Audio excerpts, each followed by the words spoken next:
At 1:53 a.m. on November 1st, 1943, Lieutenant Charles Harris Hutchins stood on the bridge of USS Borie in the middle of the North Atlantic, watching his radar operator track a contact that had just appeared 8,000 yards to the south. 30 years old, former box company clerk from Indiana, youngest destroyer captain in the United States Navy. The contact was a German U-boat. Hutchins had already attacked one submarine that night. Now there was another. He lowered his head, raised his right arm like a man about to strike with a club, and shouted the order that would begin one of the strangest naval battles in history. Flank speed. Hutchins had not planned on being here. He had graduated from the Naval Academy in 1936, served 2 years on active duty, married his sweetheart, and then resigned his commission to return to civilian life in Terre Haute. His father was a professor of civil engineering at Rose Polytechnic Institute. His mother came from old Indiana stock. The Navy was supposed to be a phase, not a career. Hutchins went to work for a box manufacturing company and settled into the comfortable obscurity of Midwestern life. Pearl Harbor changed everything. Like millions of other Americans, Hutchins watched the newsreels of burning battleships and dead sailors and felt the rage that swept the nation. He was commissioned as a lieutenant junior grade in the Naval Reserve and assigned to USS Borie as executive officer in October 1942. 8 months later, he took command. At 30, he was reportedly the youngest man in the Navy to captain a destroyer. His crew were mostly reservists, men who had joined before the war and never expected to fight. Fire Controlman Bob Marr had come aboard in November 1940, when the Borie was still doing peacetime patrols. The crew had trained together, lived together, and waited together through the long months when America was at peace, and the Atlantic convoys were someone else's problem. Now they were hunting submarines in the black waters north of the Azores, and the waiting was over. The Borie was a Clemson-class destroyer,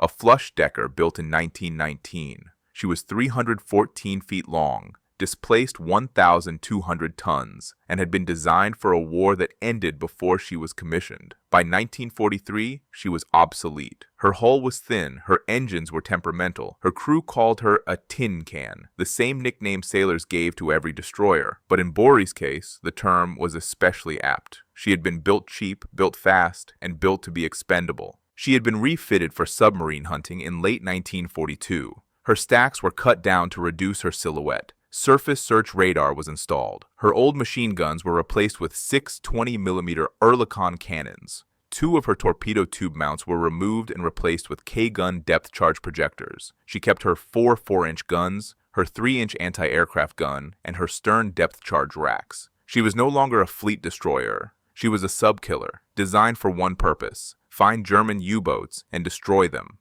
The German submarine she was chasing was U-405. A Type 7C boat commanded by Korvettenkapitän Rolf Heinrich Hauptmann. Hauptmann was 37 years old, a veteran of 8 war patrols, a skilled commander who had survived 3 years of combat in the most dangerous naval theater on Earth. The Battle of the Atlantic had killed more German submariners than any other branch of the Wehrmacht. Of the 40,000 men who served in U-boats during the war, 30,000 would die. Hauptmann was still alive because he knew when to fight and when to run. His boat had been at sea for 3 weeks, part of a wolf pack designated Siegfried that had been hunting Allied convoys without success. The pack had dispersed on October 30th, and U-405 was heading for a mid-ocean refueling rendezvous when she was spotted by aircraft from the escort carrier card. The planes had attacked another submarine first, U-584, and sunk her with all hands. Hauptmann had escaped that attack by diving deep and running. Tonight, he could not run. His submarine had been damaged by depth charges earlier in the evening. Something was wrong with the diving mechanism. U-405 was trapped on the surface in 15-foot seas, gale-force winds, and near-zero visibility. The only way out was through. The Type 7C was the workhorse of the German submarine fleet. Over 560 had been built. They were 220 feet long, displaced 770 tons surfaced, and could dive to 230 meters. They carried 5 torpedo tubes and an 88mm deck gun.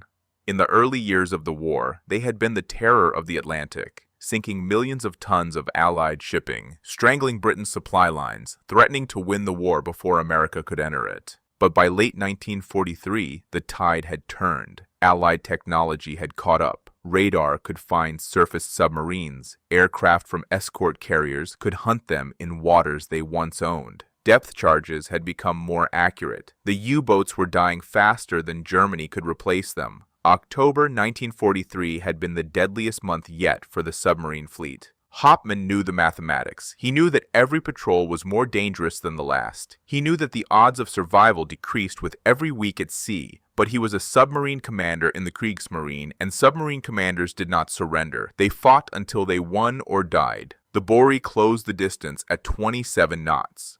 Waves crashed over her bow, shattering 4 portholes on the bridge, flooding the wheelhouse with 44-degree seawater. The glass was 3/4 of an inch thick, 15 inches in diameter. The force required to shatter it was immense. The crew barely noticed. They had spent months on convoy escort duty, plodding across the Atlantic alongside slow-moving cargo ships, watching for submarines that never appeared. Now they were hunting. Task Group 21.14 had been at sea since July, built around the escort carrier card and her complement of Avenger torpedo bombers and Wildcat fighters. The group had already sunk multiple submarines on previous patrols. This was supposed to be their last patrol before returning home. They were veterans now, experienced in the grim mathematics of submarine hunting. Find them, fix them, kill them before they could kill the convoys.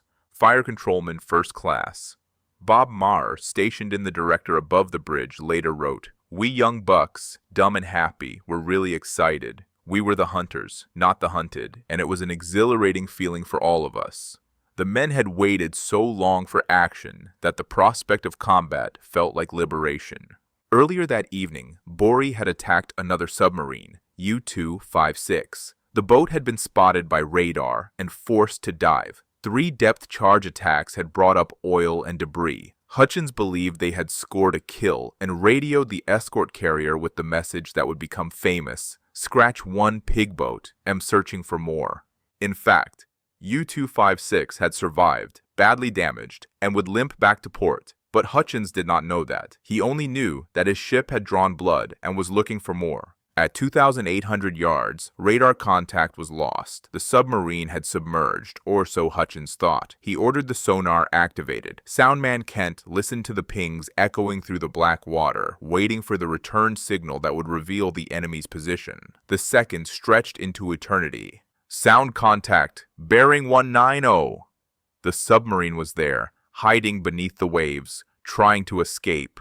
The Borie moved in slowly, tracking the invisible enemy, creeping forward until she was directly overhead. What happened next was not supposed to be possible. A mechanical malfunction caused every depth charge on both stern racks to roll into the water simultaneously. The safety mechanisms failed. The release gear jammed open. 24 depth charges, each containing 300 pounds of TNT, cascaded into the sea in a continuous stream. The resulting explosion was catastrophic. The blast lifted Borie's stern completely out of the water. The concussion shook every man aboard, rattling teeth and blurring vision. Windows shattered. Equipment broke loose from its mountings. Men were knocked off their feet. For a moment, the crew thought their own ship had been torpedoed. And 400 yards away, U-405 was blown to the surface like a cork from a bottle. The depth charges had detonated directly beneath her, their combined force too much for even a pressure hull designed to withstand the ocean depths. Her ballast tanks ruptured, her diving planes jammed. She rose from the water involuntarily, exposed, vulnerable, unable to dive again.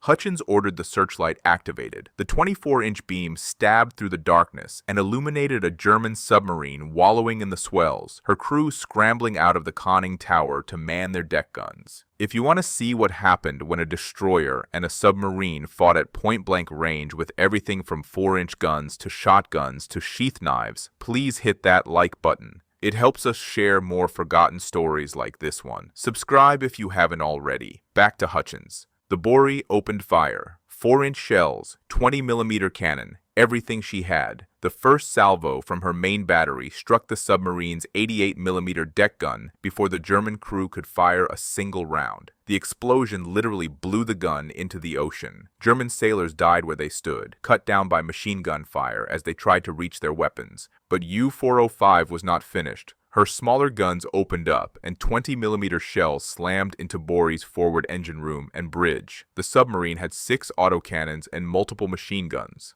In the glare of the searchlight, the two vessels circled each other like prize fighters, trading blows at ranges that closed from 400 yards to 200 yards to 100 yards. Hauptmann knew his submarine had one advantage. The U-boat's turning radius was tighter than the destroyer's. U-405 could complete a full circle in the space it took Borie to turn halfway around. If he could keep maneuvering, keep the Borie from lining up a killing shot, he might escape.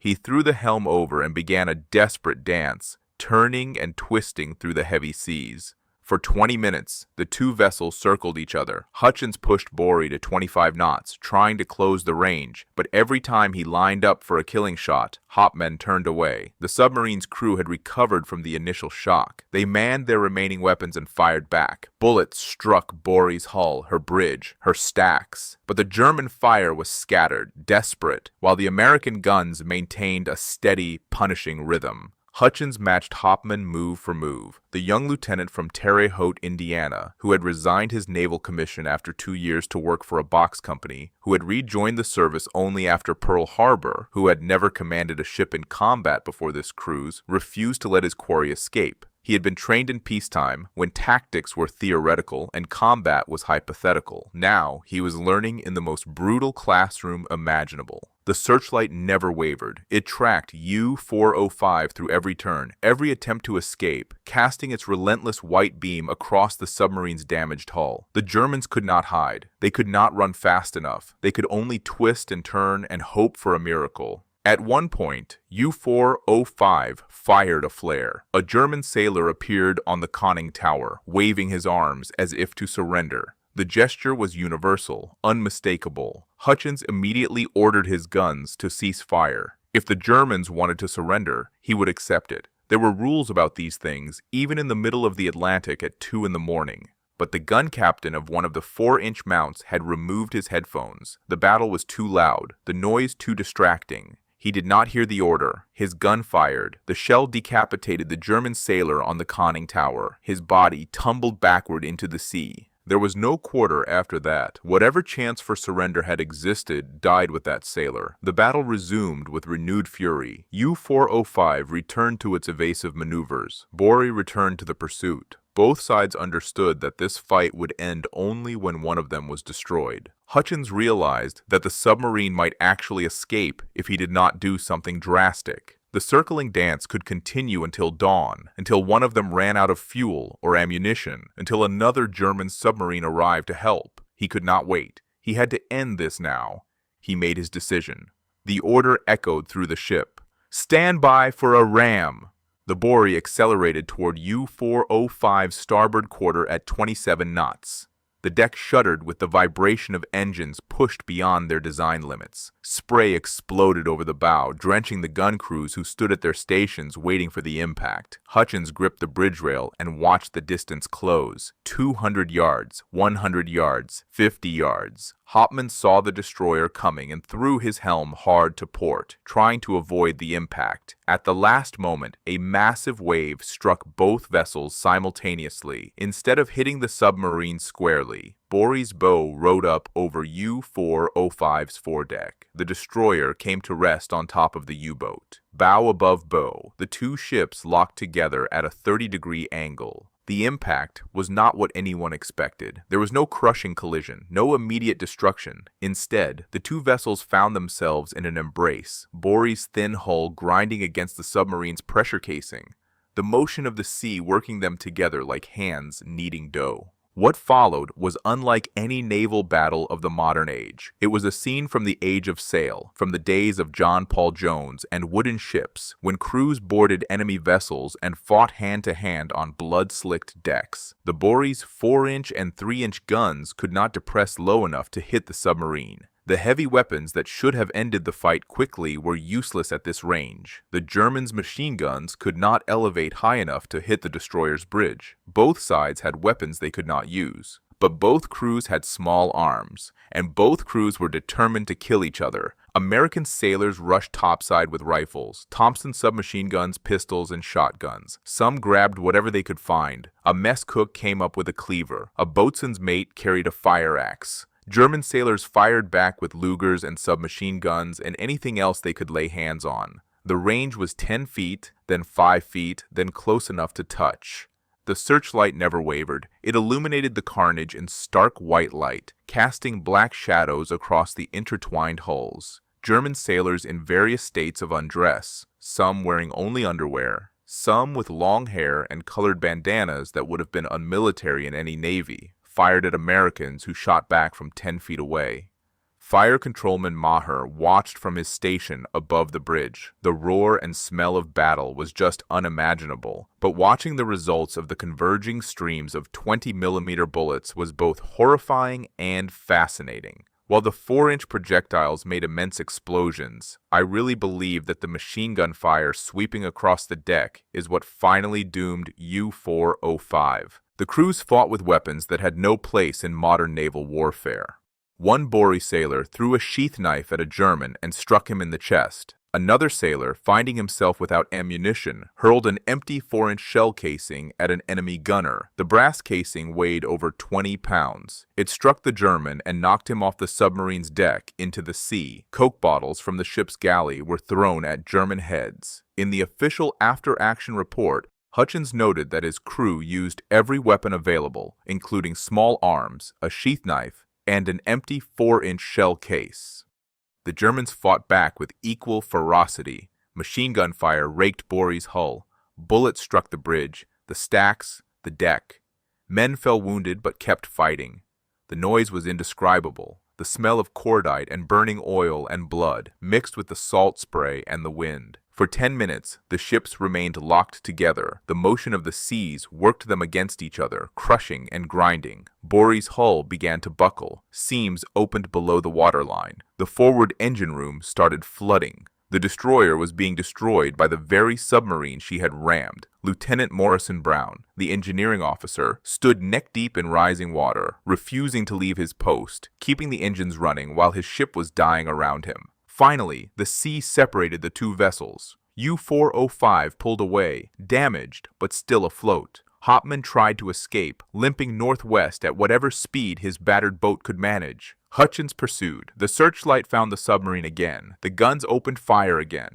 But Borie was hurt. Her forward engine room was flooded. Her port propeller was gone, sheared off in the collision. She could barely steer. The waves that had been crashing over her bow now poured into the hull through opened seams. She was sinking. Hutchins did not care. He ordered his crew to rig the depth charge projectors. As Borie closed on the fleeing submarine, the starboard K-guns fired 3 charges that landed perfectly, straddling U-405's conning tower. The explosion stopped the submarine dead in the water. The U-boat was finished. Her hull had been breached in multiple places. Her engines were destroyed. Her crew was decimated by an hour of continuous fire. Korvettenkapitän Hopman, if he was still alive, had no options left. The 4-inch guns fired again. One shell struck the submarine's starboard diesel exhaust and penetrated into the engine room. U-405 shuddered and began to settle. German sailors appeared on deck, firing flares, waving white objects, abandoning ship into yellow rubber life rafts.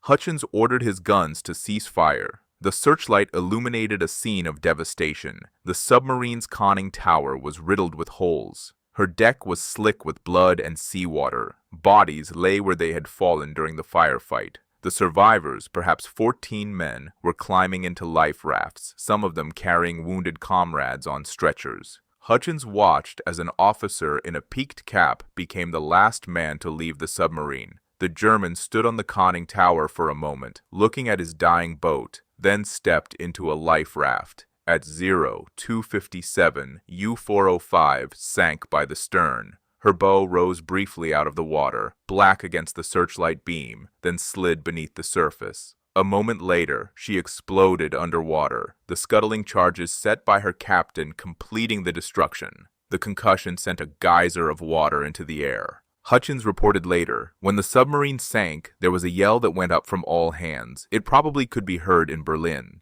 The battle had lasted 64 minutes. In that time, Borie had fired 146 rounds of 4-inch ammunition, over 1,000 rounds of 20mm, and countless rounds of small arms. She had rammed an enemy submarine, fought hand-to-hand with its crew, and destroyed it. The cost had been severe. Her forward engine room was flooding. Her hull was breached in multiple places, but she had won. But the battle was not over. Another German submarine was in the area, drawn by the sounds of combat. As Borie turned toward the U-405 survivors in their life rafts, a torpedo wake appeared in the searchlight beam. "Hard to port!" Hutchins shouted. "Heading 220, all available speed." The Borie swung away from the torpedo, but the evasive maneuver took her directly through the life rafts of U-405 survivors. The Germans who had just abandoned their dying submarine watched helplessly as the American destroyer plowed through their midst. The men in those rafts had surrendered. They had abandoned ship according to the laws of war. They expected to be rescued, to become prisoners, to survive. Instead, they died in the darkness, crushed by the hull of the ship that had destroyed their boat. Hutchins had no choice. The torpedo would have killed his entire crew. The maneuver was instinctive, the only possible response to an immediate threat. But the knowledge of what he had done stayed with him. None of the German survivors lived. The second U-boat, whoever it was, did not come to rescue them. The sea swallowed them, and their bodies were never recovered. Dawn found Borie alone in heavy fog and 20-foot seas. Her forward engine room was completely flooded. Her remaining engine was failing. The salt water had contaminated her fuel and her boiler water. She was dying by inches in the middle of the North Atlantic, 100 miles from the nearest friendly ship. The crew had been awake for more than 20 hours. They had fought a battle that would become legendary, but they did not know that yet. They only knew that their ship was sinking and they were alone. The fog was so thick they could not see 100 yards. The waves were so high that the deck was constantly awash, and somewhere in that fog, other German submarines might be hunting them. Lieutenant Brown had kept the engines running until the last possible moment. He had stood at the throttle while water rose to his neck, while debris from the damaged hull knocked against him with every roll of the ship, while his men escaped to safety. He had given everything to keep Borie in the fight. Now, there was nothing left to give. Hutchins ordered his exhausted crew to jettison every piece of topweight they could move. The gun director went over the side.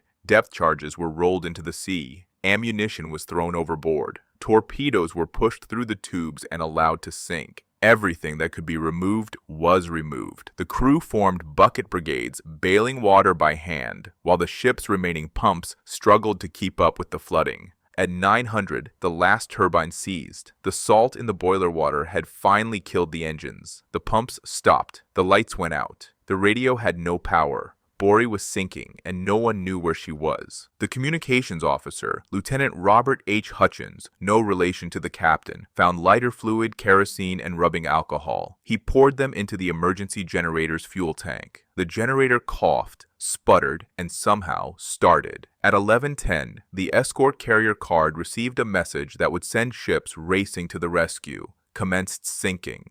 Captain Isbell on card immediately ordered the destroyers Goff and Borie to light off all boilers and proceed at maximum speed. The carrier launched 2 aircraft to search for the stricken destroyer. They found her 14 miles away, wallowing in the swells, her bow settling deeper with each passing minute.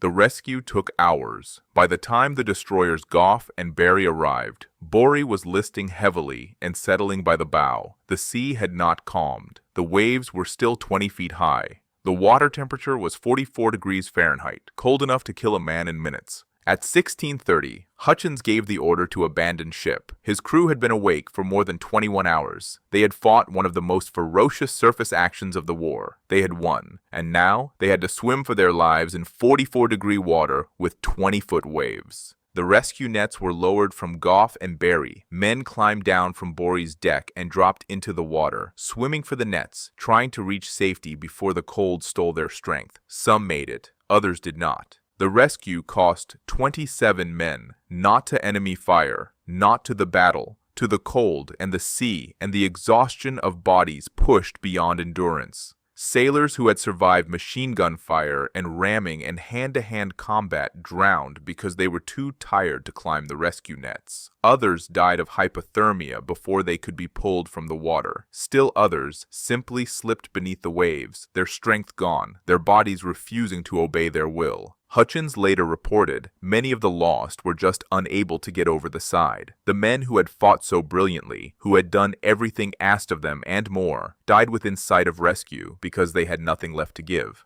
Lieutenant Morrison Brown was among the dead. The engineering officer who had kept Borie's engines running while standing neck-deep in freezing water did not survive the rescue. His citation for the Navy Cross, awarded posthumously, described how he had calmly ordered his men to safety while he remained below, standing neck-deep in water at the throttle until Borie had completely destroyed the submarine. He had given his life so that others might fight. He deserved better than to die in the rescue. The Borie herself refused to sink. She floated through the night, abandoned and burning, too stubborn to die. Flames flickered in her superstructure. Her deck was awash, but she would not go down. In the morning, the destroyer Borie tried to scuttle her with gunfire. 4-inch shells struck the wreck, starting fires but failing to sink her. One shell hit the bridge and exploded, but Borie continued to float. The sea had not killed her. Her enemies had not killed her. Even her friends could not kill her. Finally, a TBF Avenger from the carrier card dropped a 500-pound bomb on the wreck. The explosion tore a hole in Borie's hull below the waterline. At 09:55 on November 2nd, 1943, USS Borie finally slipped beneath the waves. She had fought for 64 minutes against U-405. She had floated for another 18 hours after abandonment. She had refused to die until there was no other choice. The survivors were transferred to Card for the voyage home. Lieutenant Hutchins was awarded the Navy Cross for extraordinary heroism. The citation was remarkably brief, perhaps the shortest Navy Cross citation ever written, for extraordinary heroism and distinguished service in the line of his profession as commanding officer of destroyer USS Borie DD-215 when that vessel attacked and sank an enemy submarine. His conduct throughout was in keeping with the highest traditions of the Navy of the United States. The entire task group received the Presidential Unit Citation. The citation praised their extraordinary performance during 4 anti-submarine patrols in the Atlantic. It mentioned the sinking of multiple U-boats. It did not mention the Coke bottles, or the sheath knives, or the 10 minutes when 2 crews fought hand-to-hand while their ships were locked together.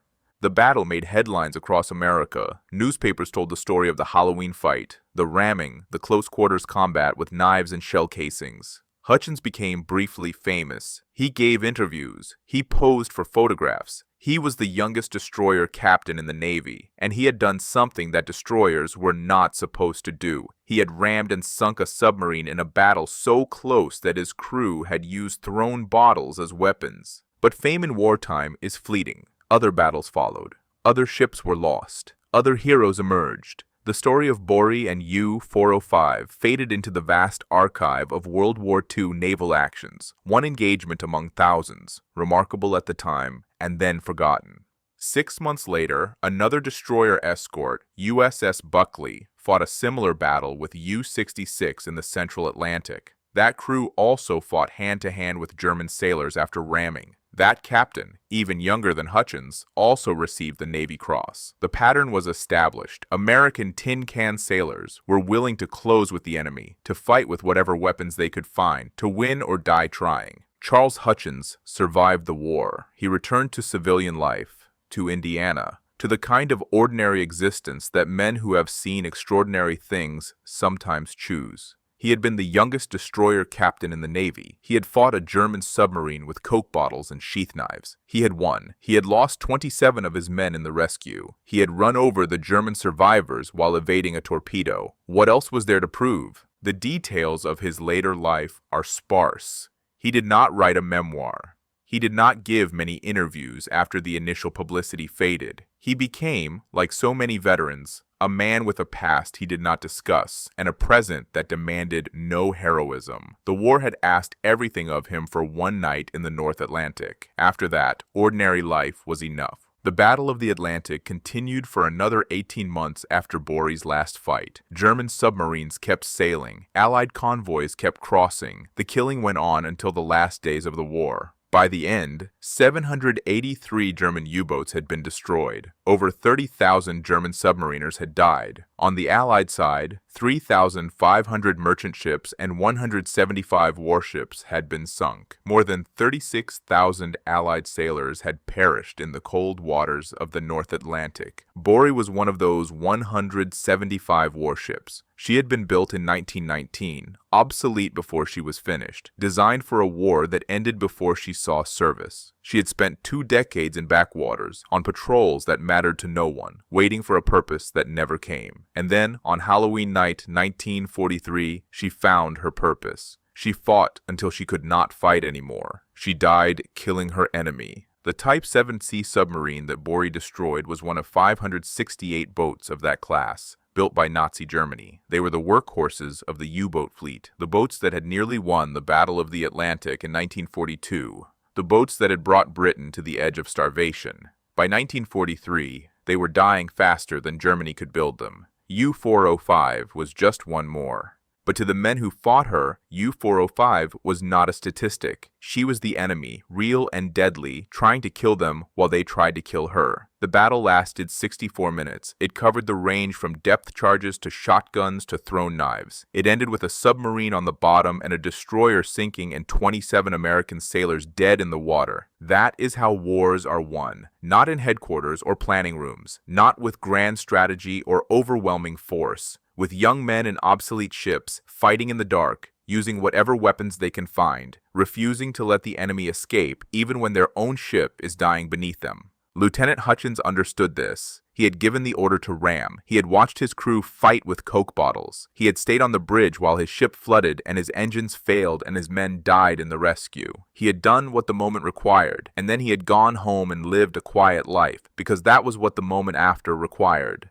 The Borie was never replaced. Her name was not given to another ship. She exists now only in records and reports, and the memories of a few men, most of them gone now, who fought in the strangest naval battle of World War II. Fire Controlman Bob Maher survived. He lived to be an old man, outlasting most of his shipmates, carrying the memories of that Halloween night for the rest of his life. He wrote a memoir about his service on Borie, preserving the details that official reports left out. The smell of cordite and burning oil, the sound of bullets striking metal, the faces of German sailors illuminated in the searchlight beam. He wanted people to remember what it was like, what his ship had done, what his friends had sacrificed. Other survivors scattered across America after the war. Some stayed in touch. Some tried to forget. The Borie Association held reunions for years, gatherings of aging men who shared a bond that civilians could never understand. They had fought together, nearly died together, survived together.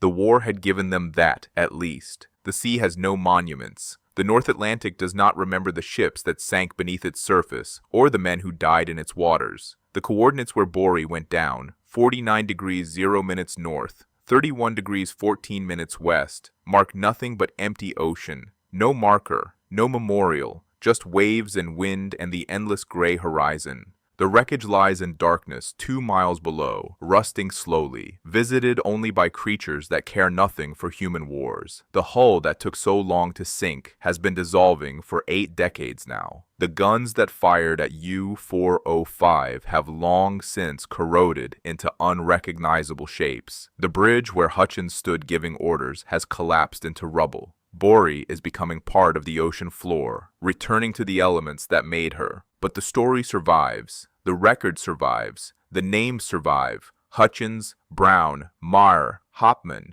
the sailors on both sides who fought and died and won and lost on a Halloween night in 1943. The official history of the battle fills a few pages in a few books. The after-action reports are stored in archives that few people visit. The newspaper clippings from November 1943 have yellowed and crumbled. But the story endures because it represents something essential about the men who fought the Battle of the Atlantic. They were not special, these sailors. They were reservists and draftees, men who had been civilians before the war and would be civilians again after. They had not trained for years in naval academies. They had learned their trade in peacetime patrols and wartime convoys. They were ordinary Americans doing an extraordinary job. And when the moment came, when their ship was locked onto an enemy submarine and the only weapons that worked were pistols and shotguns and thrown knives, they fought. They did not retreat. They did not surrender.